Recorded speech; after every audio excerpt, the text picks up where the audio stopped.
tunes on the track. Got her. We about to break through. We about to break through. Tell the enemy they can't stop us now, man. We breaking through. Yeah, we broke through. Yeah, we broke through. Tell the enemy they can't stop us now, man. We breaking through. We about to break through. We about to break through. Tell the enemy they can't stop us now, man. We breaking through. Yeah, we broke through. Yeah, we broke through. Tell the enemy they can't stop us now, man. We breaking through. Welcome to episode 7 of The Breakthrough. Once again, I am your co-host, Bilionair Carter, and to the left of me, I am your other co-host, Sophina the Diva, and today we are throwing some flavor. Last time we talked about Los Angeles, but this time we're going a little bit on the outsides of the LA area. yes, Sophina, episode 6 went so well that we had to double back. There is an immense amount of talent in SoCal. You know what? Listen, independent means an artist is dependent on what is in them. Wow, it is giving energy and pure talent, Yeah. okay? I have goosebumps. You know, the non-traditional route is to be independent. Oh. Some artists don't have a choice, and other artists choose to be independent. Kudos to those artists that have their own ownership over their own work. It can't be easy managing their own marketing and management and creating their own everything all at the same time. You know, that is fact. And, you know, nothing worth having is easy. You know, and following a passion is a smart move, especially full-time courageous. Yeah. You have to taste. You have a taste of that independent artist feel with your 2 hits on YouTube. So I see you, Bilionair Carter. You know, gotta have that good and that great energy. Exactly. Well, y'all can thank me later after you listen to all his hits. You know, that was a nice plug-in right there, Sophia. You know, I'll drop those links in the description. You know, maybe do that. You know, I got y'all. One time for the one time. Absolutely. The culture in SoCal births so many talents and artists that end up creating all over the map. Yes, I go to LA specifically for the energy, the culture, the vibes. It is just a lit situation 100% of the time. Yes. Which leads us to our first artist of the day. He is originating from San Diego. He is a famous graffiti artist, muralist, arts educator. He goes by Maxx Moses, but other people know him professionally as Pose 2. Wait, hold up. I actually have some art from Maxx Moses. This dude is incredible. That is a cool graffiti name. Pose 2? He probably has a mouthpiece, to be honest. As an artist, you need that sales pitch to be on point, no lie. And Moses has traveled all over the world to paint. Wow. He has traveled to places like Russia, South Africa, and Canada painting murals. That is crazy. I've looked at some of his work and it is unbelievable. That piece that I have, I actually am very inspired by it to where I can just sit and just gaze into it. And they say, you know, a picture is worth 1,000 words. You know? Millions, trillions, cotillions. That's not a word, but that you get my point, y'all. Yeah, I feel like it definitely has like a futuristic feel to it. Have you ever seen his paintings and just stared right into the eyes? Yeah, you know what? The one that I have at home actually is a stargazing one. I'm about to show the audience and maybe show you one day. Oh yeah, I want to see that. That sounds real dope, real dope. You know, Moses actually originated from New York. Oh, I didn't know. He started tagging and then he became a graffiti artist. Oh. And his tag, Pose 2, came from his youth. Today, he works as a youth educator in San Diego for inner city. You know, I did not know that he was also a muralist and a graffiti artist. Yeah. His work is incredible. I was just looking at the talent in this one person, looking at his piece where he painted in Lebanon. Oh, wow. And I could literally write a whole book just based off of that one painting. Wow. You know, that piece is saucy. My boy is worldwide. Let me hold on to my art. I'm going to make sure I'm going to hold on to that. I ain't going to sell it. You know, it costs a pretty penny, you know, but it will only go up in value. Yep. Actually, art is a really good investment. It is. You know, I actually remember my mom telling me a story about how artists like Picasso donated some of their work to help fund the African National Congress to help fight the war against apartheid. Wow. Okay. You just blew my mind. But that is a whole other story for another time, for sure. Definitely. You know, we would definitely circle back when we take a break because that story has UCLA roots, and I know you want to hear that. Oh, yeah. Go Bruins. Of course I want to hear about that. But back to Maxx Moses. I can see why he made SoCal his home Hmm. because it's just way too cold in New York. And I can't do the cold either. I feel it. Same here. I don't want to be warm. You know, Maxx Moses, aka Pose 2, a true artistic pioneer, which leads us to our second industry and artist. One of my favorite topics, as you all can see. I got ink. Another artist coming from San Diego. Ooh, yes. San Diego is right by the beach. My favorite place ever in the world. I just love the beach. We have a tattoo artist, Bruce Becerra. His history is interesting because he started at a very young age. When he was on punishment, his father made him draw. Oh, wow. You know, that's a great punishment. I can't even lie. Do you remember back in the day when people would have art in their binders? I tried doing that, but I'm not an artist, so it just didn't work out. Hey, it's all good. I was that one too. You know, he started drawing for people's binders back in the day. Now he tattoos at Bearcat Tattoos. His drawings are detailed and professional. Wow. Yeah, his art looks like 3D. Bruce's main focus is anime art, actually. I never really watched too much anime, but I want to get into that. So if you are in San Diego, definitely go check him out, especially if you love anime. Stop by, see Bruce at the Bearcat Tattoo. He specializes in floral imagery and color realism, dot work, neo-traditional, and black and gray work. I mean, you know all about the tattoos. I mean, look at you. Hey, you know, I might as well take a trip and get blasted. You down? No. I don't got any tattoos, but maybe, you know, if I decide to get a tattoo, I'll be down. I'll be down. Okay. But words do speak for themselves, and Bruce shows it in his work. Facts. You know, quality anime and floor designs, we see you, Bruce. Yeah. We definitely see you. Shout Great out. work. And he actually charges a rate of $250 an hour. That's some good money. Man, and shoot, the work speaks for itself. So Right. I would pay for that. I would. Man, what's next for you on your tattoos? My back. Oh, the whole back. You gonna have him do it? Maybe. Hey, you Or know, pieces. It could be some pieces, you know. Yeah, you know, artists, it appreciates value. So, you know, I take it serious. That sounds real painful. Sigh. Okay, last but not least, how many of us love live music? I love live music, and it definitely gives me chills. I'm kidding. In San Diego, by the beach, we have Daniel Jackson, a saxophonist and a local legend, saxophonist, pianist, composer, and music teacher. You know, I can get down with that sound. This man taught himself how to play the piano. You know, rest in paradise to the man. He passed away at the age of 77. Jackson says, "It is a labor of love."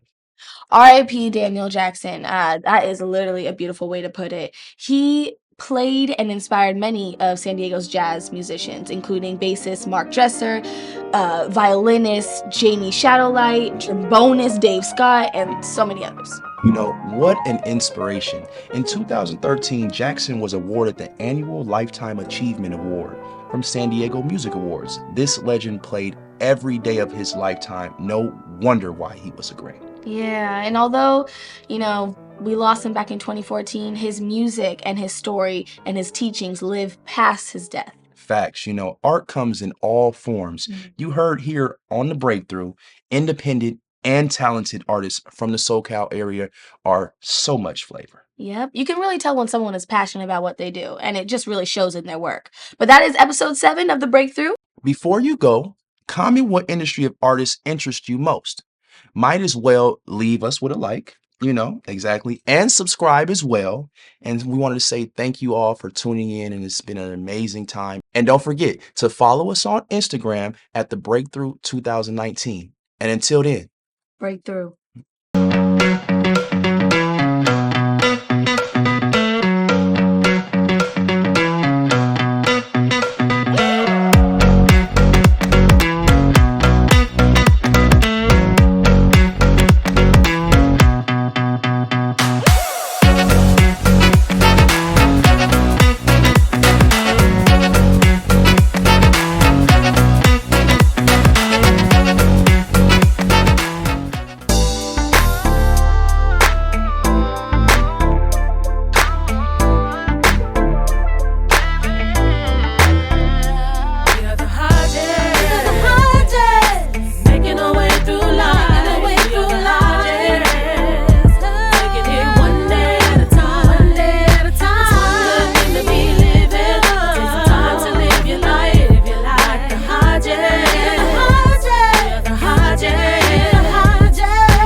What's good, y'all? It's Billionaire Carter right outside of KJLH for The Breakthrough, recording live in the streets of LA in the Inglewood district. This is one of the big time radio stations that has been owned by Stevie Wonder for over 40 years. Actually, he bought it from another highly melanated person that was the first actual melanated person to own a radio station west of the Mississippi. So, man, I actually got a chance to have my music played on one of their sister, radio stations, the Real Urban Network.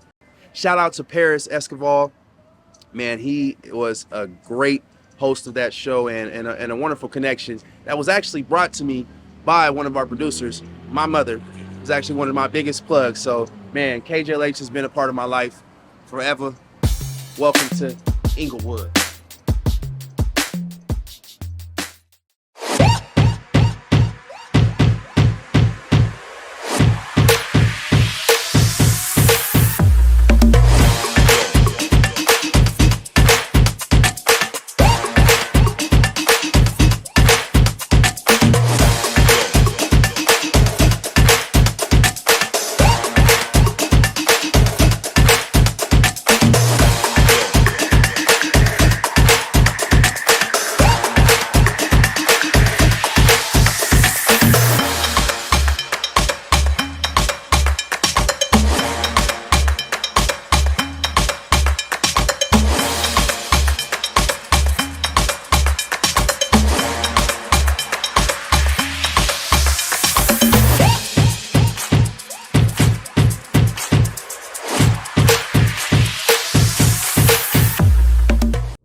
What's up, ladies and gentlemen? It is Billionaire Carter here with The Breakthrough Season 2 in-depth interview with my co-host, Bobby Brown. Let's get it. Let's get it. And we have a special treat for y'all. We have Agbon the Great. He is a rapper from Los Angeles. Okay. Thank you, brother, for joining us. Hey, man, it's a pleasure to be here, man. I appreciate y'all for having me. Man, no, pleasure is all Thank you mine. for your time. Yes. Definitely.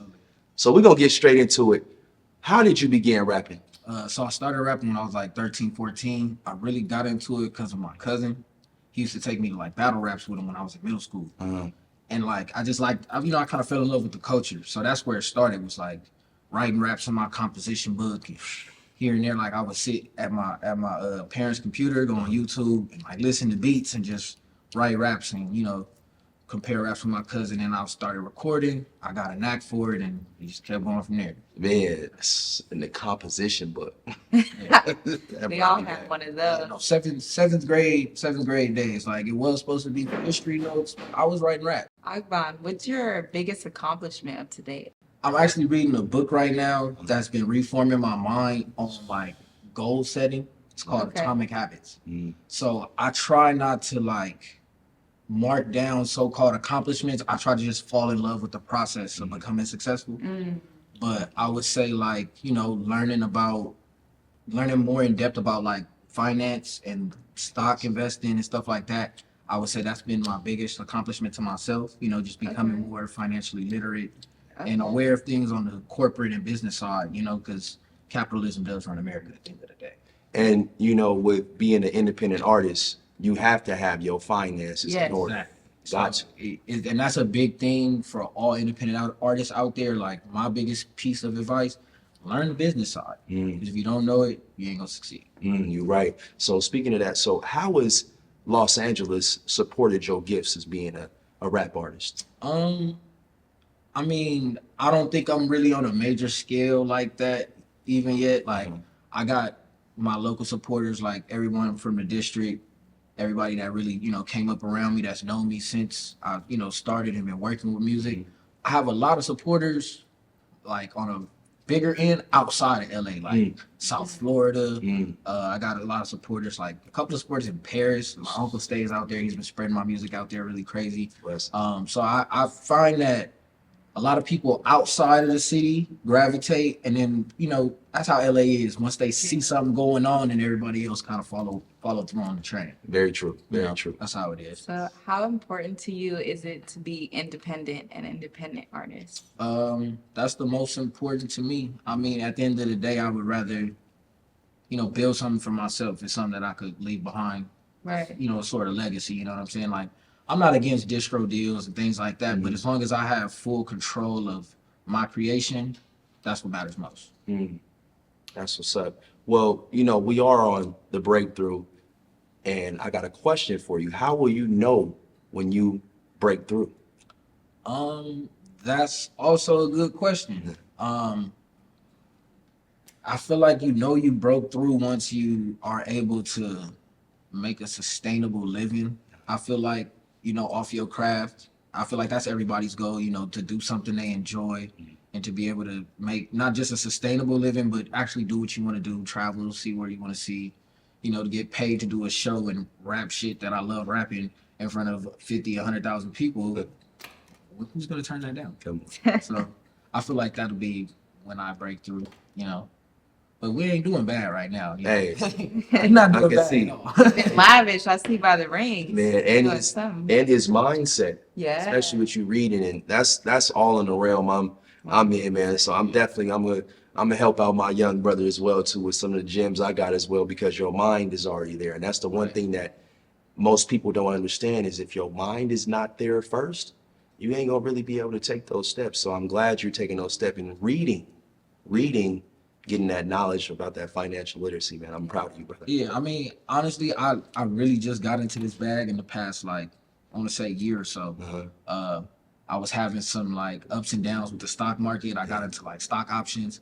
I took a bad loss at the end of last year. I have this. Jeez. 20 grand. I was so pissed. It happens. And it made me sit back and be like, okay, hold on. Let's take a minute. So I started reaching out to all type of resources, learning more. And, you know, I'm on the track to making all that back. We erasing that loss, moving on, doing bigger and better things. So yeah, one of my wealth coaches told me that, you know, real wealth is built from 10 streams or more. You know, a lot of people say 7. 7 is good, but you want to shoot for 10, because at least if you shoot for 10, you might be able to settle for 7. You know what I'm saying? So that's my goal, is to find more streams of not just streams of income, but autonomous income, like shit that'll work on its own. You're right. That's the big thing for me, so that way I can focus on doing what I want to do. Black excellence. I see you. Look, King. that's the cheat code to life. And they don't teach this in school, so the fact that you're putting in time to do it yourself is Right. I mean, amazing. I feel like, especially in our society, if you don't put the time in to do it yourself, and you don't put the pressure on you and the people around you to do it, no one else will, and they'll be okay with that. You know, like corporate America is perfectly fine with all of us being ignorant to what's between the lines, or what's on the paper in general. Yeah. Because I mean, how many times have you seen a terms and condition thing and just scroll to the bottom and click agree? People they don't read. Especially in a financial situation, how many people I know have taken loans and they're on I mean, me myself, I've been a victim of it. Sign a paper, I'm on a fucked interest rate, but I have no idea because I didn't take the time to read or even understand what I would have been reading about. So once you know. You mentioned you your learn. wealth coach, so can you tell us a little bit more about your circle, your supporters, and potentially about your team? Yeah, so my team, shout out Left Field League, shout out all my brothers, Longevity, my boy Tum Tum is here with me. He ain't on the camera, but he in the back chilling. That support. I feel like all my collective, my brothers, there's me, my brother Hutch, Mo Thorough, Walt Mansa, my brother Omari, Rasul, Lorenz. Those are my like everyday guys, and it's been that way since like high school. Shout out my guy Sean as well. He's our graphic designer. But that's how the collective works. We keep everything in-house, production, lyrics, everything. You know, we all write our own shit, rap our own shit. Engineering, everything is done in-house. And shout out to our engineer and DJ Chuck. But yeah, that's kind of like the conglomerate and the way it works. I also got a lot of my other little homies from the area, like my young guy Tum Tum, Longevity, Ham, Gotti. You know, shout out all my guys. They know it's love all around. You know what I'm saying? Yeah. Everybody that fuck with me, they know I fuck with them, and they know how we coming. You know what I'm saying? That's what's up. So when you reach success, what are you gonna do with your success? A big thing for me, for real, is gonna be giving back. Like heritage wise, I'm from Nigeria on my dad's side, so I want to be able to, you know, bring water to villages that are deprived of water, as well as structure like, you know, financial institutions out Yeah. there to bring, you know, bring the wealth back to the homeland. You know, to Motherland. make the money out there worth something again. Like drive, you know, just drive economic wellness Yeah. in places that are deprived of so. Because I feel like even in America, the wealth gap is crazy. Out there, it's even more drastic. So I feel like if I can, you know, make even a dent on that gap, Yeah. bring it a little closer, make people's lives a little bit better, that'd be great for me. I love it. You're going back to your roots, giving back. And Agbon, do you have any tips or advice you can give any independent artists trying to break through? Maximize your resources. Yes. That's the most important thing. A lot of people think it's the music. No, I've been doing this for a long time. It's not just the music. I ignored the resources for a long time. You know what I mean? But once you become an adult and you figure out like, yeah, networking is how everything works. I don't care what you do. So network. Get your name out there. Make people like you. That is the key to success. I mean, come on now. We've all seen how people question, oh, I'm way harder than this nigga, man. How is he? It's because you don't fucking know the right people. He do. You ain't marketing. Somebody was willing to, he met the right person. He took a chance and now it happened. You didn't. It's that simple. So that's my biggest tip. Network as much as you can. Network. Yep. I love that. I love that. Man, that's a blessing. Because when you also mean network, it's really your net worth. Yeah. Because therefore you're going to be able to make generational wealth with the people that you are networking with. So Exactly. it's big. And that's a good thing too to say is network with the right people. Yes. Because It's who you know. you spend time with 5 millionaires, chances are you'll become the 6. Yes. You spend time with 5 assholes, you will be the 6. You will. That's just what it is. But you know, other than that, stay consistent. You know what I'm saying? Go through all the motions. You know, there's gonna be times where you love it. It's gonna be times where you hate it.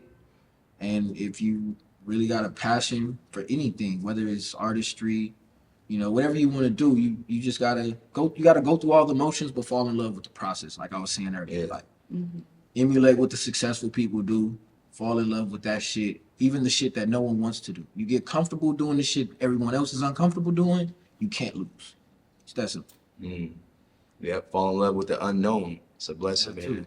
We really appreciate you being here. We're definitely going to drop his Instagram handle, his team Instagram handle, so y'all can follow his journey. And maybe if y'all need some tips or some advice from somebody who has been in this game for a minute, I'm pretty sure my brother is going to be there, you know, and pretty sure it's going to be for a fee because he about his bread as well, too. So You know what? I'm glad you said it, so I didn't have to. Cause yeah, I'm there with you. game is sold and not told, man. But tap in, man. Follow up on Instagram, the whole team, left field. My handle is I don't be on my Instagram. Handle. Don't even- Agbon the Great. But they gonna put it on. They gonna Yeah, put we it on. got you. Just look down below in the description. Y'all You got it. drop some gems, free game. We appreciate your time. You know Keep what? driving. We need to put this one on like a subscription Uh-huh. because I probably did drop a little too much game. Hey, They might have Oh, to pay. yeah, they might have to to pay watch to this. watch this. You know what? No, we'll give them a freebie just breakthrough for the sake of breakthrough. I'm gonna need Y'all my got cut. man, I'm gonna need a percentage of that. Feel me? Y'all got it. hey, that's a blessing. Well, once again, this has been Billionaire Carter with my co-host, Bobby Brown. with the Breakthrough Season 2 in-depth interview. Until next time, Breakthrough.